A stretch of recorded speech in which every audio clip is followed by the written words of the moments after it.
Hey Vikings fans, buckle up, because today's story hits right in the gut and straight in the heart of Minnesota. What if one single decision changed everything for the Vikings, altered the timeline of this franchise, and left us all asking the same painful question over and over again? Stay with me because this one cuts deep. This isn't just another off-season debate or another Angry Monday rant. This is about trust, vision, quarterbacks, and the brutal reality of how fast the NFL punishes hesitation. And by the end of this, I want to know what you think, because this conversation is far from over. Let's rewind the tape, take a deep breath, and walk through how the Vikings ended up here, what really went wrong, and what lessons absolutely must be learned if Minnesota ever wants to lift that Lombardi trophy. The Minnesota Vikings made a defining choice when they decided to move on from Sam Darnold. At the time, it felt logical, calculated, and aligned with a long-term plan centered around a rookie quarterback and financial flexibility. On paper, it made sense. Darnold had revived his career in Minnesota, guiding the Vikings to a strong season and winning over the locker room. Teammates trusted him, the offense functioned smoothly, and the Vikings looked competitive week after week. Still, doubts lingered. Those doubts became louder after late-season struggles, and instead of doubling down on what worked, the Vikings chose the unknown. They let Darnold walk, betting everything on the future rather than the present. Now here's where emotions really kick in. Watching Darnold succeed elsewhere reignited the pain for Vikings fans everywhere. Not because he became perfect overnight, but because he proved he could win when placed in the right environment. This wasn't about Darnold suddenly turning into an MVP-level quarterback. It was about stability, confidence, and continuity. Things the Vikings have chased for decades at the quarterback position. When you've spent years searching for the answer under center, letting one walk away always feels like a gamble that can haunt you. Some fans immediately labeled this decision as the worst move in Vikings history. Worse than bad trades, worse than missed draft picks, worse than free agent busts.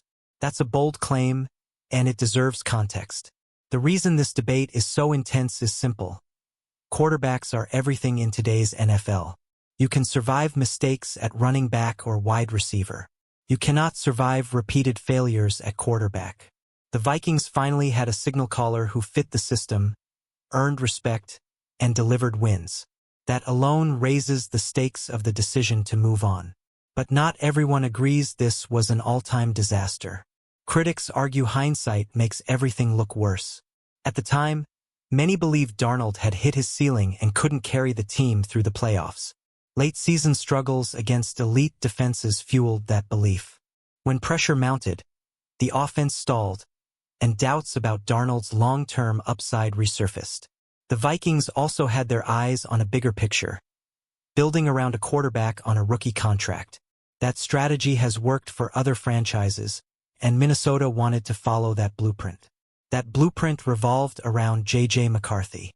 The organization fully committed to him publicly and privately. Once that commitment was made, Darnold's future in Minnesota became uncertain no matter how well he played.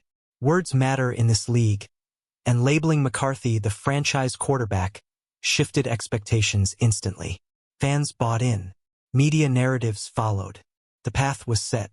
From that moment on, Darnold was no longer competing for the job. He was simply holding it until the future arrived. That dynamic created an impossible situation. Every good Darnold performance was brushed aside as temporary. Every mistake was magnified as proof the Vikings needed to move on. When the offseason arrived, the Vikings had options. They could franchise tag Darnold. They could negotiate a short-term deal. They could keep flexibility while protecting their present. Instead, they chose a clean break. And that decision didn't just let Darnold leave.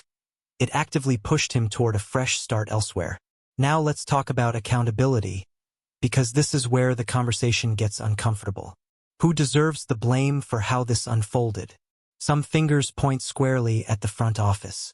Roster construction, contract philosophy, and long-term vision all fall under that umbrella. The commitment to maximizing a rookie quarterback window was a front office-driven strategy. Others argue the coaching staff deserves equal, if not more, responsibility. The head coach shapes quarterback development, manages locker room dynamics, and influences personnel decisions more than fans often realize. The truth is, this wasn't a one-person failure. It was a shared decision built on shared beliefs that ultimately didn't adapt when new information emerged.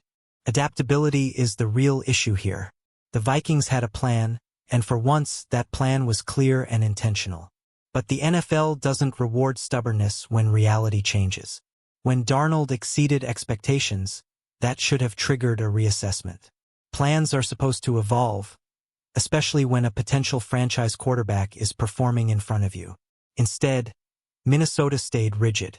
They chose commitment over adjustment, and that rigidity cost them flexibility when circumstances shifted. Injuries only added fuel to the fire. McCarthy's early setbacks weren't predictable, but they exposed how thin the margin for error really was. Once the safety net was gone, the Vikings were forced into reactive decisions. Veteran stopgaps, trade rumors, and whispers of revisiting old relationships filled the void. That's not where a team wants to be after claiming it had a long-term quarterback plan. This brings us to the uncomfortable reality of lessons learned. The Vikings can't undo the past, but they can decide how to respond moving forward. First, quarterback success isn't just about talent. It's about timing, trust, and support. Darnold thrived when he felt believed in, and that belief matters more than analytics sometimes admit. Second, flexibility must coexist with vision. Having a plan is essential, but refusing to pivot when opportunity knocks is how windows slam shut. Third, communication shapes culture. Public declarations about franchise quarterbacks carry weight, and once spoken, they reshape expectations in ways that are hard to reverse. Looking ahead, the pressure is enormous. The Vikings don't just need to make the playoffs anymore. They need to win when it matters. Anything less will reignite this debate and put every decision-maker under the microscope once again. This offseason feels like a crossroads. Whether it's committing fully to development, bringing in veteran insurance, or reshaping the offense, the margin for error is gone. Minnesota can't afford another misread at the most important position in sports. So now I ask you, Vikings fans, was letting Sam Darnold walk a necessary step toward the future, or a painful mistake that set this franchise back years? Do you blame the front office, the coaching staff, bad luck, or a refusal to adapt? Drop your thoughts in the comments because this debate defines where the Vikings go next. If you love deep dives, real talk, and passionate Minnesota Vikings news, smash that like button, subscribe to the channel, and share this with every Vikings fan you know. Skol, and let's keep this conversation alive.